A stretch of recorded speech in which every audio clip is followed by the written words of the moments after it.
Today I thought it would be fun for us to rank the power levels of the Avengers and Guardians of the Galaxy in Avengers Infinity War. The ranking I'm going to give is going to be based on the power levels of each hero and is going to be based on their overall power displayed, usefulness in battle, and overall contribution towards fighting Thanos and his Black Order. This list is based on the movie and not the comic. In other words, I'm not only ranking it on strength, but it's also on who made the strongest contribution and who tried the hardest. Okay, got it? Let's go. Coming in at last place, being the least powerful and least useful, in other words, the worst, is Star-Lord. Poor Peter Quill really stuffed up badly in this movie and really contributed almost nothing. He failed to keep Gamora safe on nowhere, although he did manage to get Spiderman in a headlock. We're the Avengers, man. He was to a large degree responsible for allowing Thanos to retain the gauntlet. Spider-Man had literally taken the gauntlet off Thanos' hand, only for Quill to pistol whip Mantis' hand when she was trying to keep him under. Coming in at second last is the person who would have finished first if this was the list of funniest characters in the movie, and that is of course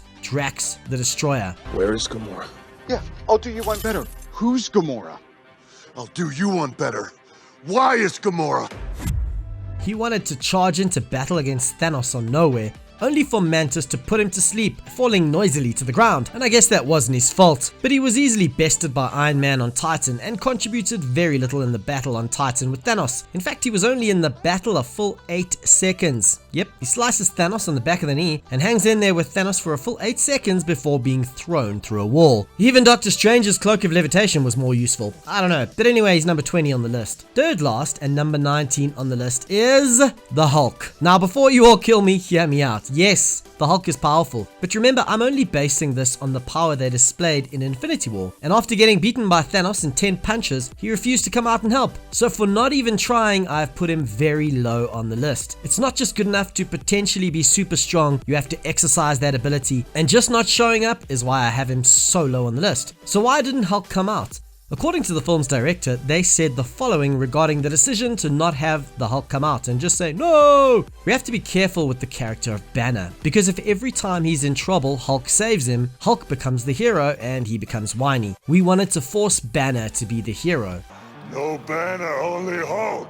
So just like the directors, I am drawing a distinction between Hulk and Banner, so Bruce Banner will come in higher and later on the list. 18 is Nebula. Nebula is of the Lufamoid race, which are humanoid and have purple and blue skin with no hair. Thanos also killed her family as he did Gamora's. Thanos took her and forced her to fight her adopted sister Gamora. Each time she would lose, Thanos would then replace some of her real body parts with cybernetics to try and make her Gamora's equal. She shows a lot of bravery in taking on Thanos and clearly loves her sister. However, in Infinity War, she was obviously no match for Thanos in hand-to-hand combat, but it'll be interesting to see what part she plays in Avengers 4, as she's currently the only one on Titan with Tony, and will at very least need to give him a ride back to Earth. Falcon, aka Sam Wilson, comes in at number 17. Sam is able to pilot the experimental XO7 Falcon Wing jetpack. It was created by the Air National Guard. He also carries a pair of Styro tactical machine pistols and a wrist-mounted miniature rocket launcher. He played a role in the Battle of Wakanda and contributed where he could, but his abilities are, however, probably better suited to a smaller scale story. Coming in at 16 is the White Wolf, formerly known as the Winter Soldier, Bucky Barnes. Although equipped with a new vibranium arm, Bucky, like Falcon, is more useful in less epic battles, although we never really got to see what his arm is capable of. Instead, it was his marksmanship with a gun, which is an M249 light machine gun. He notably saved Rocket Racoon and gave us one of the most memorable scenes in the movie, swinging Rocket around in the same way as Groot swung him around in Guardians of the Galaxy, when they were trying to escape from the Kiln prison. Okay, how much for the arm? And talking of everybody's favorite rabbit, Subject 89P13 aka Rocket Racoon comes in at number 15. He has genius level intelligence and due to his cybernetic augmentations has enhanced durability, strength and agility. His weapon of choice is a laser cannon, which he wields in that awesome scene with Bucky on the fields of Wakanda. And for some reason there's nothing quite so satisfying as watching a talking raccoon wield a weapon while spinning around shouting, "Come and get some, space dog!" Number 14 on the list is Vision. Now, Vision was far weaker in this movie due to being caught off guard in the streets of Scotland and being stabbed by Corvus Glaive. The blade prevented him from phasing and weakened him overall compared to Civil War, where he was essentially invulnerable. So it may be surprising that I have him so low on the list, but I can understand why the filmmakers immediately depowered him, because Thanos would never be able to get the Mind Stone if he was at full power and able to phase, but he still has the ability to fly and held his own against Corvus Glaive and ultimately defeated him. Corvus Glaive's scepter was able to deflect and absorb the power of the Mind Stone and throw it back at Vision. It's one heck of a scepter. 13 is Colonel Rhodes, aka War Machine. He was able to stop one of the wheeled weapons that was able to bore under the Wakandan force field, and of course he has a lot of firepower, but overall the filmmakers never really gave him much to do, and he was easily taken down by Cull Obsidian's axe. He was, however, very effective against normal Outriders. Number 12 is Gamora, and now you may be asking, why is Gamora so high on the list? Well, firstly, it's because she was the one who was willing to sacrifice everything to try and keep the secret of the Soul Stone. She was even willing to sacrifice her own life. The only thing she wouldn't sacrifice was her sister Nebula. She knew her efforts would most likely end in her death. She asked everyone to kill her if Thanos ever captured her, and even tried to end her own life to protect the Soul Stone. So for effort alone, I'm going to put her quite high on the list at number 12. So as I said, she really went through a lot. So you may be saying this is a pity ranking, and to a large extent, you would be right. And hey, if you don't like it, you can just tell me in the comments below. In fact, I would love to see all your lists and rip them apart as well in a friendly way, like you're gonna rip my list apart. All love here on Crafty Media. Almost making it into the top 10, but not quite, is Mantis at number 11. Now this might be a surprise to some and a ranking that you don't agree with. Although physically she's not the strongest, her powers were actually able to put the Mad Titan Thanos under. She was able to subdue him, and for that fact and power alone, she makes it to number 11. No other Avenger had the power to do this, but of course her lack of physical powers and the fact that she can only use these powers when she's actually touching the person puts her at number 11. Just making it into the top 10 is Steve Rogers, aka Captain America, or more accurately, probably in this movie, Nomad. His superhuman speed matches even that of Black Panther, and how awesome was it when they were sprinting ahead after opening Sector 17 of the Wakandan force field, fearlessly throwing themselves at the Outriders. He of course has superhuman strength, durability, and speed. He's also now equipped with vibranium shield gauntlets, and was able to take on Corvus Glaive single-handedly, as well as disarm him of his very powerful scepter. He was bested in the end by Corvus, but it ultimately only served as a distraction for long enough so that Vision could stab him with his own scepter. He was strong enough even to take on several Outriders at a time, and was even somehow able to catch a punch from Thanos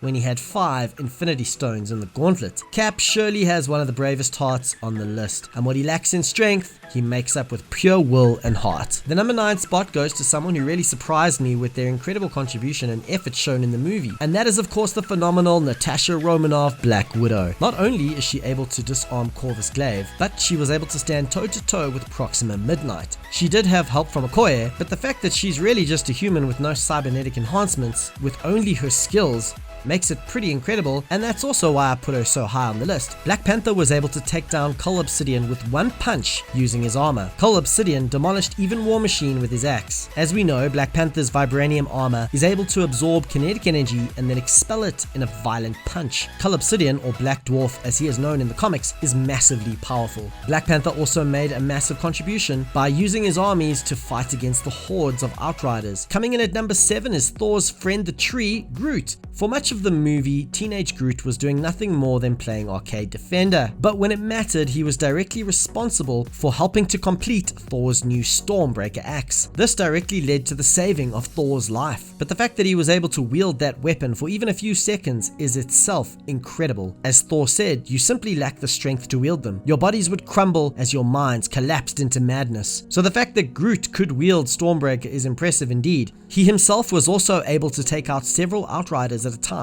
in the Battle of Wakanda. 6 is Bruce Banner. Now Banner had a lot to do in the movie due to the fact that the directors didn't want Hulk always saving the day. Of course, earlier in the movie he was pretty useless in the attack on Greenwich Village and served more as comic relief. But the impressive thing is that instead of just sitting out the fight, he showed the true hero spirit by strapping on the Hulkbuster armor and jumping into the fight. This shows how much heart and fighting spirit Bruce Banner has. The Hulkbuster armor itself, of course, was even able to beat the Hulk in the Battle of Johannesburg heroic in Age of Ultron, and in this case was able to beat even the strongest of the Black Order, Cull Obsidian. Not by pure strength alone, of course, but by using his genius level intelligence to use one of the suit's arm thrusters to shoot Cull Obsidian into the air and then explode. It's possible that Cull Obsidian may have actually beaten the Hulk, as he was winning the fight from a strength perspective against the armor that had already defeated the Hulk. Into the top 5 we go, and at number 5 it's Peter Parker, aka Spider-Man. Now Spider-Man was able to get in several good punches and kicks with Thanos and was instrumental in defeating the terrifying Ebony Maw with his alien movie plan. Also, he saved Drax, Star-Lord and Mantis after Thanos hit them with a massive energy blast from the Power Stone. He was even strong enough to assist in holding Thanos and actually succeeded in getting the gauntlet off his hand, only for Thanos to snatch it back. Thanks, Peter Quill. He also showed tremendous bravery and effort throughout the movie.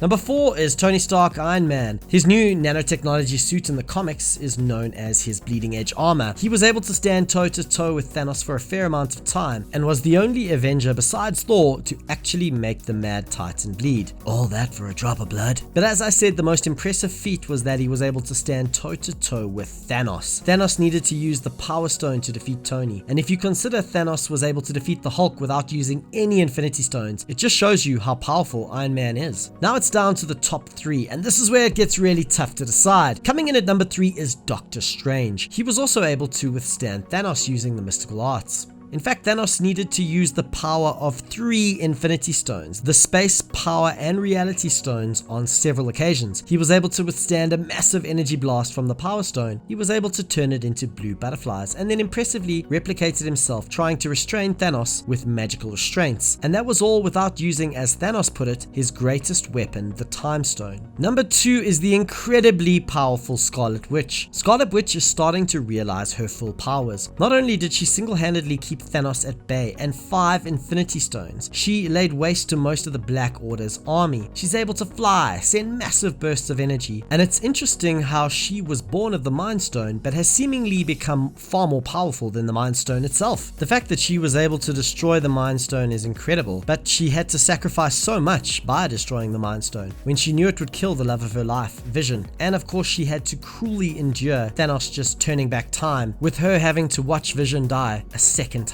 And of course there's no doubt for who is at number 1, the God of Thunder himself, Thor. Besides having the most epic entrance in the history of comic book movies, he took the full force of a star in Nidavellir. He is able to wield Stormbreaker, which weapon is so powerful that it could actually withstand the power of the entire completed Infinity Gauntlet with all of the 6 Infinity Stones. It has a connection to the Bifrost, which allows him to travel through space. Stormbreaker also gives him the power of flight. And of course he has fully realized his powers of lightning and thunder, and was easily able to destroy the Outriders' transport vessels and mow down tons of Outriders. And of course he did actually defeat Thanos, and if it wasn't that he wanted to get up close with Thanos and tell him that he got his revenge, he would have actually defeated Thanos completely. And I think if we've learned one thing from Infinity War, it's that you should always go for the head. So what do you think of my ranking of the most powerful and most useful Avengers and Guardians of the Galaxy? I'd love to hear what all your lists are, so please tell me in the comments below. Please like this video if you did, and subscribe to the channel and enable notifications to make sure that you don't miss out on any crafty media content. Thanks a lot for watching. Cheers for now.